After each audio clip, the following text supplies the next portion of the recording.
HD सच्ची कहानियों पर आप सभी का स्वागत है। मैं इकलौती इस गांव की दाई थी।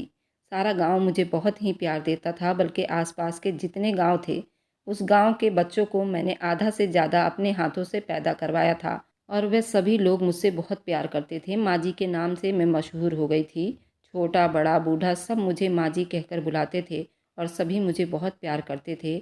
आज जो मंजर मेरे सामने था उसे देखकर मैं हैरान हुई थी। वह आदमी उस बकरी को अपने गले से लगाए बैठा था और बकरी के आसपास लोगों का बहुत भीड़ था। उस गांव की दाई थी और मैंने इस गांव के आधा से ज़्यादा औरतों के यहाँ बच्चों की पैदाइश मैंने ही करवाई थी। सब लोगों का मुझ पर बहुत भरोसा था, लेकिन जब पंडित जी मेरे पास आए मैं हैरान रह गई। कहने लगे, माँ, आज आपकी ज़रूरत पड़ गई है। मैंने कहा, तुम्हें मेरी ज़रूरत कैसे पड़ गई? तुम्हारे घर में तो ऐसी कोई समस्या हो ही नहीं सकती, क्योंकि तुम्हारी पत्नी तो बांझ है। उसने कहा कि नहीं नहीं, मुझे आपकी ज़रूरत है तो, लेकिन अपनी पत्नी के लिए नहीं। मुझे आपकी ज़रूरत चुनमुन के लिए है। मैंने कहा कि चुनमुन बच्चे को जन्म देने वाली है? तो उसने कहा कि हाँ, उसका बच्चा पैदा होने वाला है, आप जल्दी से आ जाएं। मैं चली गई, क्योंकि ये काम कोई इतना मुश्किल तो नहीं था। बकरी का बच्चा होने वाला था। पंडित जी को अपनी बकरी से बहुत ज़्यादा ही प्यार था। उन्होंने उसका नाम चुनमुन रखा हुआ था। वह उस बकरी के पीछे पागल हुआ था। उसका बहुत ज़्यादा ख्याल रखता था, उस पर जान देता था। सर्दियों में उसके कपड़े भी बनवाया करता था। उसके लिए अलग से एक कमरा बनवा रखा था। सारे गांव को पता था कि पंडित जी की जान उस बकरी में बसती है और वह उसको बहुत ज़्यादा प्यार करता है। कहता है, जब से बकरी को लेकर आया हूँ तब से मेरी हालत बदल गई है। बकरी बड़ी खूबसूरत थी, पहाड़ी बकरी थी, लंबी और सफ़ेद रंग की थी। इतनी ऊंची बकरी मैंने अपनी ज़िंदगी में कभी नहीं देखी थी, इसलिए वह उसका बहुत ख्याल रखता था। इसलिए वह इतनी बड़ी थी। मैं भी वहाँ पर चली गई और पास जाकर बैठ गई। मुझे पता था कि मेरा ज़्यादा काम नहीं है, लेकिन थोड़ी देर के बाद मेरी आंखों ने ऐसा मंजर देखा, मेरे कदमों तले से ज़मीन निकल गई थी। मैंने उसे कहा कि ये कैसी समस्या है? पंडित जी, पता करो ये किसका हरकत है। वह तो खुद हैरान व परेशान था। उसको तो ना कोई बात आए और ना कोई जाए, क्योंकि उसे भी ये सब कुछ देखने की उम्मीद नहीं थी। लेकिन जब पता किया गया ये किसकी करतूत है तो कदमों तले से ज़मीन निकल गई थी, क्योंकि अब पंडित जी कभी भी खुद से नज़रें नहीं मिला सकता था। क्योंकि ये काम सिर्फ एक का ही नहीं, बल्कि लोग कहते हैं कि माँ के जज्बात सिर्फ औरत को ही नहीं होते, लेकिन कुछ मर्द भी ऐसे होते हैं जिनको औलाद पैदा करने का बहुत शौक़ होता है। पंडित जी भी ऐसे ही थे। मेरे ही हाथों से जन्म लिया था उन्होंने। उसकी माँ बड़ी अच्छी औरत थी, अब इस दुनिया से जा चुकी थी। उसके घर में उसकी एक पत्नी रहती थी जो अच्छी खासी थी, ना किसी से ज़्यादा बात करती थी, ना ही कहीं आना जाना रखती थी। उसकी वजह ये थी कि वह बांझ थी, बच्चे पैदा नहीं कर सकती थी। अक्सर मेरे पास आती थी, मुझसे खुद दवाई लेकर जाती थी, क्योंकि मैं उस गांव की दाई थी। मैंने उसे कहा था कि तू प्रेग्नेंट नहीं होने वाली, तू शहर जाकर एक दफ़ा अपना चेकअप करवा ले। आजकल शहर में गर्भ ठहराने के कई अस्पताल और अच्छे डॉक्टर हैं, शायद तेरे कोख से भी एक बच्चा जन्म हो जाए। लेकिन वे कहती थी, आपको तो पता है हम गरीब लोग हैं और पंडित जी कभी भी मुझे शहर लेकर नहीं जाएंगे। इतने पैसे नहीं हैं हमारे पास। बस ये समस्या यूं ही चल रहा था जब वह कमबख्त कहीं से बकरी का बच्चा ले आया। और वह एक छोटी सी बकरी थी, उसको ऐसे उठाकर लाया था उसकी खुद की औलाद हो। उसने उसका नाम चुनमुन रख दिया था और फिर पूरा दिन उस बकरी की देखभाल करता रहता था। इसी तरह से पालता था जैसे उसकी अपनी ही औलाद हो। वक्त के साथ साथ बकरी भी बड़ी हो गई और अब दूध भी देने लगी थी। मैं बूढ़ी औरत थी। मैंने उससे कहा था, एक पाव दूध मेरे लिए भी रख दिया करो। ऐसा ही करता था। लेकिन आज उसकी हालत देखकर मेरा कलेजा भी मुंह को आ रहा था। बेचारा ऐसे बैठा था, सर पकड़े, जैसे वह सब कुछ उसकी अपनी ही पत्नी के साथ हुआ हो। जब सुबह सुबह मेरी आंख खुली तो दरवाजे पर खड़ा था। कहने लगा कि मेरी बकरी बच्चा जन्म देने वाली है। मैंने कहा, लेकिन तेरी बकरी तो अकेली है। कहने लगा, ये तो मुझे नहीं पता मौसी, लेकिन आप मेरे साथ चलिए, आपकी मदद की ज़रूरत है। पहले जब उसने दरवाज़ा खटखटाया तो मुझे लगा कोई और समस्या है, लेकिन फिर मैं जानती थी कि उसकी पत्नी तो बच्चा पैदा नहीं कर सकती। वह अपने पति को पसंद भी नहीं करती थी। कहती थी, माँ बाप ने ज़बरदस्ती मेरी शादी करवा दी है। वह लड़की अच्छी थी, लेकिन धीरे धीरे उसने आना जाना कम कर दिया, क्योंकि ये गांव था। यहाँ किसी औरत का बांझ होना बहुत बड़ा पाप समझा जाता था। मुझे अपने साथ लिए कमरे में दाखिल हुआ। ये कमरा उसने चुनमुन के लिए ही बनवा रखा था। वह बकरी वहाँ पर बैठी कुछ बीमार सी लग रही थी। मैंने कहा कि देख, ये मेरा काम तो नहीं है, लेकिन जो जानवरों का डॉक्टर है ना, वह ये गांव छोड़कर चला गया है, इसलिए चल मैं तेरी थोड़ी बहुत मदद कर देती हूँ। मैं वहाँ जाकर बैठ गई। मैंने अपना हुक्का भी अपने पास रख लिया था। मुझे क्या पता था कि आज मेरी ज़िंदगी का अजीबो-गरीब दिन है। मुझे कुछ ऐसा देखने को मिलेगा, मैं हैरान रह जाऊँगी। मैंने उसे कहा कि तू बाहर चला जा, और मैंने अपना हुक्का पीना शुरू कर दिया था। जब थोड़ी देर के बाद मुझे उस बकरी के पास किसी नवजात शिशु की रोने की आवाज़ आई। मैं तो हैरान रह गई। मैंने कहा, ये आवाज़ कहाँ से आ रही है? कहीं आवाज़ मेरे दिमाग में तो नहीं गूंज रही? इतनी औरतों के बच्चे पैदा करवा चुकी थी। ऐसा लगता था ये सब अब मेरे साथ रोज ही होता है। लेकिन जब आंखें मलकर बकरी के तरफ देखा तो हैरान रह गई। चुनमुन की हालत अभी भी खराब थी, लेकिन उसके पास एक नवजात शिशु पड़ा हुआ था जो रो रहा था। मैंने चुनमुन को चेक किया, उसका पेट पहले से छोटा लग रहा था। मेरा तो दिमाग घूम कर रह गया। मैंने कहा, ये क्या समस्या है? लेकिन वो बच्चा ऐसे ही घास में पड़ा हुआ था। मैंने जल्दी जल्दी उसे उठाया और अपनी चादर में लपेट लिया। अब मैं उस बच्चे को उठाकर बाहर निकली तो सामने पंडित जी की पत्नी और गांव की एक औरत खड़ी थी। शायद वह दूध लेने के लिए आई हुई थी, लेकिन जब उसने ये मंजर देखा तो वह भी हैरान रह गई, और उसकी पत्नी भी। उसने कहा, ये कैसी बात है माँ, ये तुम्हारे हाथ में क्या है? मैंने कहा, क्या पागल हो गई हो, देख नहीं रही बच्चा है, वह भी बेटा है। उसने कहा कि बेटा? किसका बेटा? ये बच्चा कहाँ से आ गया? तुम अंदर तो चुनमुन के पास थी, उसकी तबीयत खराब थी। मैंने कहा, अब मैं तुम लोगों को क्या समझाऊं?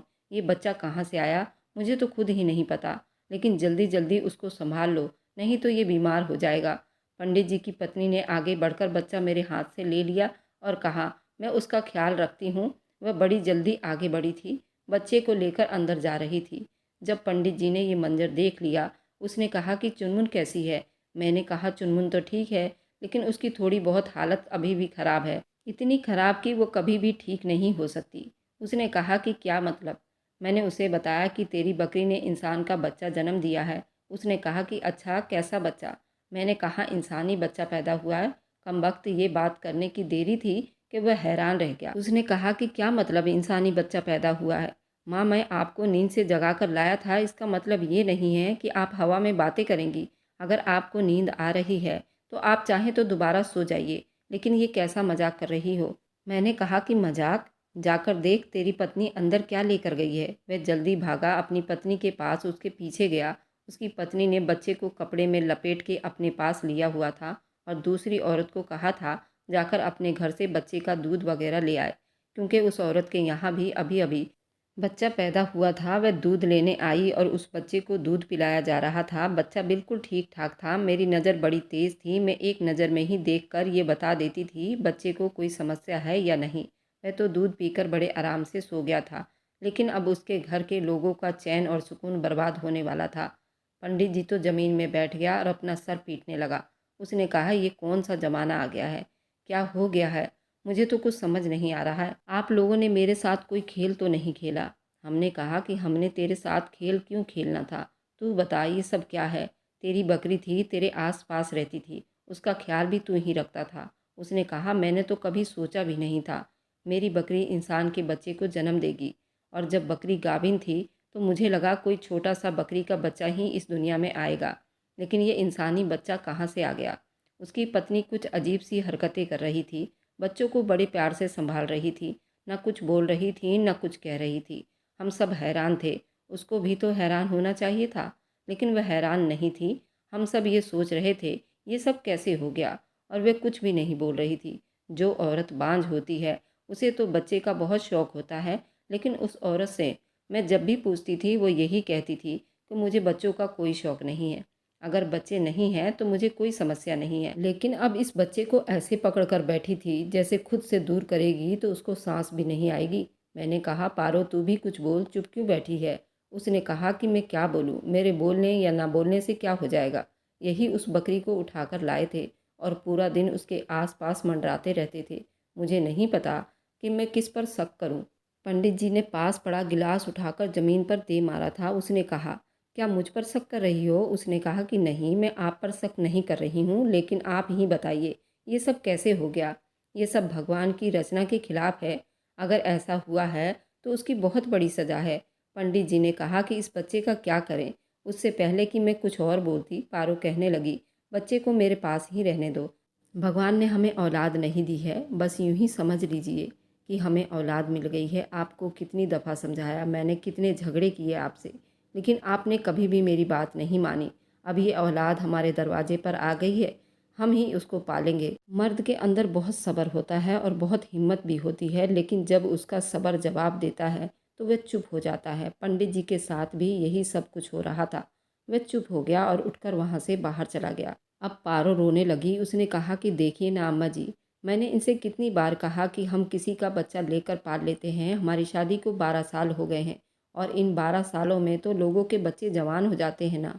कभी मुझे डॉक्टर के पास लेकर नहीं गए और मुझे कभी शहर लेकर नहीं गए।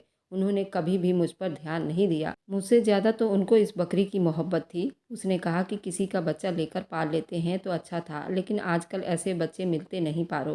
पारो ने कहा कि नहीं मम्मी जी, ऐसी बात नहीं है। मेरी बहन लैला के यहाँ पर हर बार जुड़वा बच्चे होते थे। एक साथ 3 बेटियां पैदा हो गई थीं। फिर भगवान ने एक साथ 2 बेटे और दे दिए थे। वह अपना एक बच्चा देने को तैयार थी। उसका पति तो मेहनत मजदूरी करता, 5 बच्चों को कैसे पालता। और मेरी बहन की औलाद थी। और ये जो आपके पंडित जी है ना, उसने कहा कि उसका बाप कमीना इंसान है और हमने ऐसे बच्चा नहीं लेना जिसके अंदर कमीनेपन के खून हो। देखिए माँ जी, उन्होंने कितने बड़े बड़े बोल बोल रखे थे। शायद इसलिए ही भगवान ने पंडित जी को ये दिन दिखाए हैं। उन्होंने ये समस्या कभी भी गंभीरता से नहीं लिया, ना मेरा इलाज करवाया, ना मेरे लिए भगवान से प्रार्थना की। मुझे कहीं झाड़ फूँक करवाने के लिए भी नहीं लेकर गए। मैंने कहा किसी अनाथ आश्रम से हम बच्चा गोद ले लेते हैं। इस बात पर उन्होंने मुझे हर बातें सुनाई। फिर कहा कि हम शहर जाकर किसी अनाथ आश्रम से बच्चा ले लेते हैं। तब भी उन्होंने मुझे बुरा भला कहा। बस इस बकरी को लेकर बैठ गए। एक दिन तो मुझे कहने लगे ये बकरी ही मेरा सब कुछ है और मैं अगर उसका कोई काम ठीक से नहीं करती थी तो मेरे साथ लड़ाई झगड़ा भी करते थे। मुझे कहते थे मैं तुम्हें नहीं रखूँगा। अब देख ली क्या मुसीबत आन पड़ी है। अब इस बकरी की वजह से पूरे गांव में भी मशहूर हो जाएंगे, लेकिन अच्छे काम के लिए तो मशहूर नहीं होंगे ना। मेरी ही शराब लगी है। शायद मैंने कहा पारो तुम कैसी बातें कर रही हो, तेरी शराब क्या ऐसी थी, क्या तूने ये मांगा था। तो पारो की आवाज़ थोड़ी सी धीमी हो गई थी। कहने लगी मैंने जो मांगा था वो मुझे मिल गया है। मैंने कहा क्या बोली तूने। उसने कहा कि मैं कह रही हूँ कि मुझे ये बच्चा मिल गया है, बस काफ़ी है। मैं नहीं जानना चाहती ये बच्चा कैसे इस दुनिया में आया और उसका बाप कौन है। बस मैं उसको पाल लूँगी और अपने पास रखूँगी। मैं अपने घर चली गई। पंडित जी की माँ मेरी बहुत अच्छी सहेली थी, इसलिए वो मुझे माँ कहता था। कभी माँ कहता तो कभी मौसी। शाम हुई तो मेरे घर आ गया, बड़ा परेशान था। उसने कहा कि एक बुरी खबर है। मैंने कहा क्या बुरी खबर है। तो कहने लगा कि चुनमुन इस दुनिया से चली गई। अभी अभी उसे मिट्टी के अंदर दबाकर आ रहा हूँ। मैंने कहा मुझे बड़ा अफसोस हुआ। वह फूट फूट कर रोने लगा। उसने कहा मेरी बकरी भी इस दुनिया से चली गई। मेरे साथ अजीब घटना हो गई है। पूरे गांव में ये बात फैल जाएगी। मेरा क्या बनेगा, समझ नहीं पा रहा हूँ क्या करूँ। क्या यहाँ से भाग जाऊँ, लेकिन अगर भागूँ तो क्या उस बच्चे को लेकर भागूँ। मैंने कहा देख, इसमें बच्चे की कोई गलती नहीं है। तेरी पत्नी के बच्चे नहीं थे, वह उसको पाल लेगी। उसका भी टाइम बीत जाएगा। तुम लोगों की आधी ज़िंदगी तो बीत गई है। बच्चे नहीं हुए, अब भगवान ने शायद इसी तरह बच्चा देना था। तो उसने कहा कि नहीं, मैं ये सब कुछ ऐसे नहीं छोड़ सकता।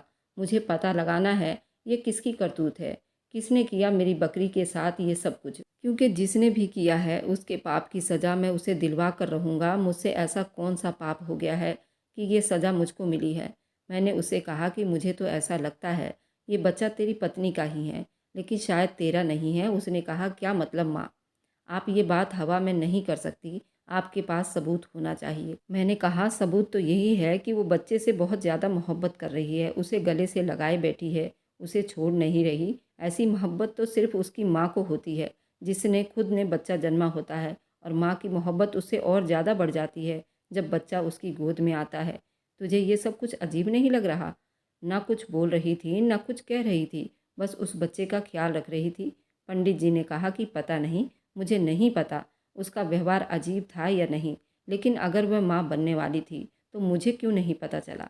उसने कहा कि तेरी पत्नी भारी भरकम शरीर वाली थी और वह माँ बनने वाली थी, तो तुझे क्या, तेरे पूरे खानदान को पता नहीं चलेगा। और फिर तू पिछले दिनों भागवत गीता में भी तो चला गया था, याद है ना तुझे। और तू परसों ही वापस आया था। पंडित जी सोचने लगा। उसने कहा कि हाँ, बात तो सच है, मैं भगवत गीता में गया था और परसों ही वापस आया हूँ। मैंने कहा मेरा भी एक्सपीरियंस है, ये बच्चा एक दिन का नहीं है, कम से कम 4-5 दिनों का बच्चा है। पंडित जी ने कहा अगर ये सब कुछ मेरी पत्नी ने किया तो फिर चुनमुन को मारने की क्या ज़रूरत थी, उसे क्यों मार डाला। मैंने कहा कि ताकि कोई कहानी ना बन सके। तू चुनमुन को छोड़ दे, अब इस दुनिया से चली गई है, लेकिन तुझे पता करना है ये बच्चा तेरी पत्नी का है या नहीं। उसने कहा कि कैसे पता कर सकता हूँ। मैंने कहा तू पता ना कर, मैं ही पता कर लूँगी, लेकिन इसमें थोड़ा वक्त लगेगा। मुझे यकीन था ये औरत पारो झूठ बोल रही थी, ये बच्चा उसी का था जो उसने किसी और आदमी के साथ पैदा किया हुआ था, फिर उसे यहाँ पर रख कर कहानी बना रही थी। क्योंकि कभी कभी ऐसा होता है, औरत को एक आदमी से बच्चा पैदा नहीं होता, लेकिन अगर वे दूसरे आदमी के साथ शादी कर ले तो उससे औलाद हो जाती है। आदमी के अंदर ही कोई कमी होती है, औरतों में भी ऐसा ही होता है। एक पत्नी के बच्चे नहीं होते, लेकिन दूसरी पत्नी से बच्चे हो जाते हैं, या एक पत्नी से बेटियां होती है पर दूसरी पत्नी से बेटा हो जाता है। ये तो हमारे समाज में होता ही रहता है, तो कोई अनहोनी बात नहीं है। मैं अब किसी तरह पारो को देखना चाहती थी, उसके शरीर का जांच पड़ताल करना चाहती थी, क्योंकि मेरा यही काम था। मैं तो औरत की चाल देखकर बता देती थी उसका कौन सा महीना चल रहा है। मैं जाकर उस औरत के पास बैठ गई। मैंने कहा तुझे बच्चे का एक्सपीरियंस नहीं है तो मैं तेरी मदद करने आ गई हूँ, बच्चा ठीक तो है ना। उसने कहा क्यों ना ठीक होगा। पारो की जुबान कुछ बोलते बोलते रुक गई थी। वह क्या कहना चाहती थी कि अपनी माँ के पास है इसलिए बच्चा ठीक है। मैंने उसे कहा कि थोड़ी देर को बच्चा मुझे दे दे और जाकर मेरे लिए एक कप चाय बना कर ला। मैं देखना चाहती थी क्या उसकी चाल में कोई फ़र्क है। और दूसरी तरफ पंडित जी बाहर निकल गया था। वह ये पता करना चाहते थे घटना कैसे हुआ। इस सब के बारे में मोहल्ले के लोगों से पूछताछ भी कर रहे थे। लोगों से पूछ रहे थे कि मेरे घर में कोई दाखिल हुआ था, और जिनके यहाँ पर बकरे थे उनसे भी जाकर बात कर रहे थे। लोग उसको बदले में और भी बातें सुना रहे थे, लेकिन उससे ये जानने की ठान ली थी आखिर ये सब कुछ किसने किया और कैसे हुआ। और इधर मैं अपने काम में बिजी थी, लेकिन मेरा अंदाज़ा गलत निकला। पारो को देखकर ऐसा नहीं लग रहा था कि उसने इतनी जल्दी कोई बच्चा पैदा किया होगा।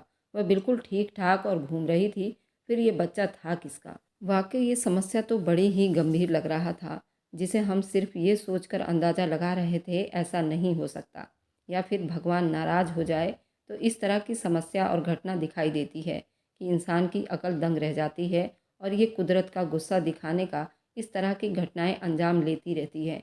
इंसान इन चीज़ों को नहीं समझता। जब वो किसी दूसरे इंसान को ये चीज़ों के बारे में बताता है तो वे यही कहता है ये सब कुछ झूठी कहानी है, लेकिन होने को क्या नहीं हो सकता। मुझे एक औरत के बारे में पता चला, उसके एक ऐसा बच्चा पैदा हुआ था। उसको देखकर सब लोग चीख मारते हुए चिल्ला रहे थे। सब लोग वहाँ से भाग गए थे, क्योंकि वह बच्चा था ही इस तरह का। और मेरी हिम्मत थी कि मैं उस बच्चे को उठाकर उसकी माँ की गोद में रखा था। उसकी माँ के हाथ भी काँप रहे थे, वह भी बुरी तरह से रो रही थी। सब लोग कहते थे कि उसे सज़ा मिली है, क्योंकि उसने अपने चरपाई पर पड़ी हुई सास की सेवा नहीं की थी, बल्कि उससे हमेशा उसको बुरा भला बोलती थी, उस पर गुस्सा करती थी, उनके काम भी नहीं करती थी। और फिर उसकी सास इसी तरह चारपाई पर दम तोड़ गई थी। वह बच्चा भी इस दुनिया में ज़्यादा साल नहीं जी पाया था, लेकिन उस औरत को बदल गया था। उसके बाद वह बहुत अच्छी औरत बन गई थी, अपने पति का भी ख्याल रखती थी और गांव के लोगों का भी काम किया करती थी। मुफ्त में ही लोगों के पास चली जाती थी और उनकी मदद करना शुरू कर देती थी। खैर अब तो वह भी गांव छोड़कर जा चुकी थी। पारो बच्चे को बहुत अच्छे तरीक़े से ख्याल रख रही थी। बच्चा बिल्कुल ठीक ठाक था और आराम से सो रहा था। मैं वापस अपने घर आ गई जब मुझे एक औरत बुलाने के लिए आई। उसने कहा माँ, अमरपाली की बेटी है ना, उसकी तबीयत बहुत ख़राब हो गई है, आप चलिए। मैंने कहा कि हाँ हाँ आती हूँ। ऐसे तो मेरे पास बहुत से लोग आते थे और मैं लोगों की मदद करने के लिए साथ चली जाती थी। शायद उस औरत के यहाँ बच्चा पैदा होने वाला था, इसलिए मुझे बुलाने के लिए आई थी। लेकिन मुझे ये पता चल गया था ये किसकी बात कर रही है, क्योंकि अमरपाली को भी मैं अच्छी तरह से जानती थी। उसकी एक जवान और खूबसूरत बेटी थी जो पूरे गांव में अपनी खूबसूरती की वजह से मशहूर थी। उसका नाम वंदना था। बहुत ही प्यारी लड़की थी। जब मैं घर में दाखिल हुई तो वंदना की हालत बड़ी ख़राब लग रही थी। वह बिस्तर पर पड़ी थी और उसे बहुत तेज़ बुखार हुआ पड़ा था। मैंने पूछा क्या समस्या हुई बेटा, तो उसकी माँ ने कहा ये अपने मामा के घर गई थी 4 दिन पहले ही वापस आई है और तब से उसने अपने आप को कमरे में बंद कर रखा है। ना उसने कुछ खाया और ना ही पिया है। उसकी हालत बड़ी अजीब हो रही है। अब उसको इतना तेज़ बुखार हो गया है कि बुखार उतर ही नहीं रहा। मैंने वंदना की तरफ देखा तो मैं उसका चेहरा देखकर ही समझ गई समस्या कुछ और ही है। मैंने सबको कहा कि आप लोग यहाँ से बाहर चले जाइए, मुझे अकेले में देखने दीजिए। क्या समस्या है? जवान लड़की है, क्या मैं सबके सामने उससे ऐसी बात पूछूंगी? चलो निकलो यहाँ से। मैं दोबारा उसके पास बैठ गई। मैंने कहा, जी क्या बात है बेटा? जब मैंने उससे चेक करने की कोशिश की तो उसने मेरा हाथ पीछे कर दिया। उसने कहा कि नहीं माँ, बस मुझे आप बचा लो, बाहर जाकर सबको कह दो कि सब कुछ ठीक है। मैंने कहा, क्यों, क्या हुआ? कहने लगी, ये देखो मेरा हाल। जब मैंने उसको देखा तो मैं समझ गई क्या समस्या है। मैंने कहा, तेरा बच्चा कहाँ है? उसने कहा, वह तो मैंने पारो को दे दी है। मैंने कहा, पारो तेरी क्या लगती है? तो कहने लगी, वो मेरी बचपन की सहेली है। मैंने कहा, इस बच्चे का बाप कौन है? तो वंदना ने सर झुका लिया। उसने कहा कि इस बच्चे का बाप जो भी था, उसके साथ मेरा कोई जायज़ रिश्ता नहीं था। हमारे गांव में जो फैक्ट्री बन रही है, उधर का एक इंजीनियर था, बहुत खूबसूरत आदमी था। उस आदमी को यहाँ से गए हुए 10 महीने होने वाले हैं। वह तो चला गया यहाँ से। मैं ही उसके इश्क में पागल हो गई थी और ये बात मैंने सिर्फ पारो को ही बताई थी और सिर्फ पारो को ही पता था कि मैं एक बच्चे को जन्म देने वाली हूँ। और कुछ दिन ऊपर चढ़े तो मैं बहाना करके अपने मामा मामी के घर चली गई थी। आपको तो पता है ना, मेरे मामा और मामी आंखों से अंधे हैं। उनकी एक बड़ी बेटी है। उससे ये सब कुछ छुपाना बहुत आसान था क्योंकि वो बेवकूफ़ सी लड़की थी। लेकिन फिर मुझे पारो ने कहा, तू वापस आ जा, हम सब इस मामले को संभाल लेंगे। और जब मैंने ये बच्चा चुनमुन के पास रखने के लिए आई तो आप हुक्का पीकर सो रही थी। माँ, आपको पता ही नहीं चला ये सब कुछ कैसे हुआ। चुनमुन के साथ हमने कुछ भी नहीं किया था। उसकी तबीयत खुद ही खराब हो गई थी। शायद उसने कुछ उल्टा सीधा खा लिया होगा, लेकिन हमने उसकी तबीयत का फ़ायदा उठाया और उस बच्चे को वहाँ पर रख दिया। आप उस दिन कुछ पल के लिए सो गई थी। मेरे साथ पहले भी ऐसा हुआ था। मैं हुक्का पी लेती थी तो मुझे अचानक से नींद आ जाती थी, लेकिन उस दिन मुझे पता ही नहीं चला मैं किस टाइम सोई और किस टाइम उठी। वह हाथ जोड़ने लगी। उसने कहा कि मैंने अपनी सहेली की मदद की। आप बाहर जाकर कह दो मुझे बुखार है और कोई दवाई वगैरह दे दो ताकि मैं ठीक हो जाऊं, क्योंकि मेरे साथ जो बुरा होना था वह तो हो चुका था। मैं उस बच्चे को नहीं पाल सकती थी, पर पारो उसको अच्छे तरीके से पाल लेगी। ये बात सुनकर मैं हैरान रह गई। क्या कहती? इसमें उन दोनों औरतों की बेवकूफ़ी कहूँ या फिर उनकी दोस्ती का मिसाल कहूँ। एक दूसरे के मुश्किल वक्त में उन्होंने एक दूसरे का इतना साथ दिया था। तभी तो पारो कह रही थी, क्यों रोएगा बच्चा, वह अपनी मौसी के गोद में जो है। ये सब पारो को तो करना ही था क्योंकि उसके लिए वंदना उसकी बहन से बढ़कर थी। मैंने कहा कि अब जो होना था सो हो गया।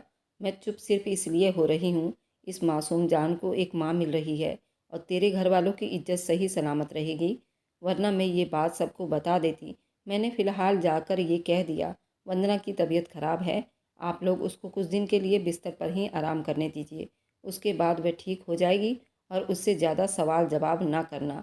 इधर मैंने पंडित जी को भी यही समझा दिया कि बच्चा जैसा भी है इस दुनिया में आ गया है। अब तेरी औलाद है, तुम दोनों ही उसका ख्याल करना होगा। शायद भगवान ने तुझे इस परीक्षा के लिए चुन लिया था और तुझे इसमें पास होना होगा। सब ठीक हो जाएगा। उसको भी मैंने समझाया और पारो से मैंने कोई सवाल नहीं किया क्योंकि ये बात अजीब थी। उस बच्चे के आने के बाद पंडित जी की हालत बहुत अच्छी हो गई थी, यानी कि वो बहुत धनवान हो गए थे। उसका कारोबार भी अच्छा चलने लगा था और उसके घर में दौलत की रेल पेल हो गई थी। अब वह भी उस बच्चे को अपनी गोद में उठाए फिरते हैं, प्यार करते हैं और पारो भी खुश रहती है। वंदना की बात तो किसी को भी पता नहीं चला। उस लड़की के साथ इतना बुरा हुआ था, उसको उसके प्यार में धोखा मिला था। शायद उसकी किस्मत अच्छी थी, इसलिए उसने वाकई बहुत बड़ा कदम उठा लिया था। भगवान उसको एक अच्छा प्यार करने वाला जीवन साथी दे ताकि उसका घर भी बच सके। पहला प्यार तो उसको धोखा देकर चला गया। इस कहानी में बताइए कि किसका रोल सबसे ज़्यादा अच्छा और गंभीर था, पारो का, पंडित जी का, या वंदना का, या फिर माँ जी दाई का जो सबका बच्चा पैदा करवाती थी? आपके जवाब का इंतज़ार रहेगा। मुझे कमेंट में ज़रूर जवाब दीजिएगा। अगर आपको आज की कहानी पसंद आई है तो वीडियो को ज़रूर लाइक कीजिएगा और अपने दोस्तों के साथ शेयर भी कीजिएगा। और हाँ, अगर आपने अभी तक हमारे चैनल को सब्सक्राइब नहीं किया है तो ज़रूर सब्सक्राइब कर लें। मिलते हैं हम अपनी कल की एक नई दिलचस्प कहानी के साथ। मुझ पर सदा अपना प्यार और स्नेह बनाए रखें। सभी को मेरा प्यार भरा नमस्कार दोस्तों।